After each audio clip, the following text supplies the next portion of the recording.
a much more capable radar.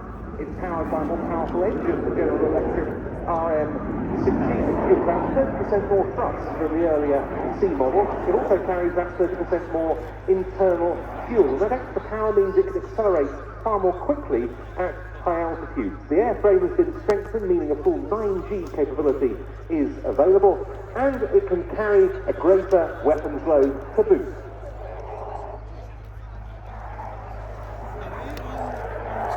You might be able to see the underwing hard points, which are 10, able to carry up to 7 of the latest Meteor beyond visual range air-to-air missiles, and 2 within visual range Iris Ts, and it gets past to the slow flight.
Towards the end of 2021, and with the Brazilian Air Force since April 22.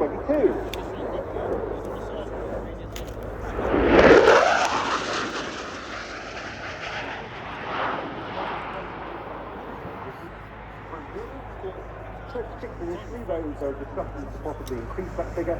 Thailand has purchased 12 Griffen E's, and Colombia has just confirmed the plan to buy 6 Saab also marketing the Griffen Maritime carrier aircraft.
Just standing for just, which is air-to-air, attack, which is air-to-surface, and stunning, which is reconnaissance in Swedish. Now, the Swedes have always sought to build in a high degree of operational flexibility into their fighter designs, with the need to operate in pretty extreme climates in the Scandinavian winter, and also, as we were talking about with the Finnish Hornet earlier, to operate from roads if necessary in wartime. So excellent airfield performance is a given for the Griffen, and we'll see a pretty short landing. The aircraft will also be turned around very quickly between missions. It only takes about a quarter of an hour if it's operating in the air-to-air role. But a short landing, you see here, is part of the development requirement, which was for the aircraft to operate from snow-covered landing strips just 500 metres. All of this will be achieved without reverse thrust, without a drogue chute, just a pair of enormous carbon fibre brakes. And the aircraft flown for us today by Saab test pilot Martin Donaldson, who will be at the Meet the Pilots area towards the eastern end of the showground at 3 o'clock today. When the last outing it was? You know what the last outing was? It was, yeah.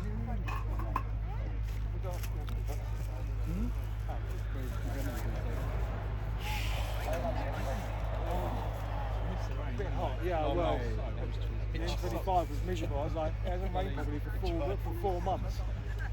Today, that's why I did bring some trainers, but I thought, if it rains, I think it's where it is. It's going to dry.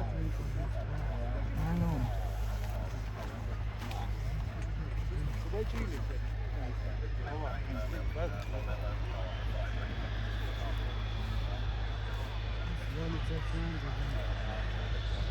But now, as Martin Donaldson taxis along the runway, we're getting ready for one of the real high points of the RIAT 25 flying programme. It's the first of our national display teams for the day, and the man who's going to describe it to you is Maggiore Giovanni Lopresti.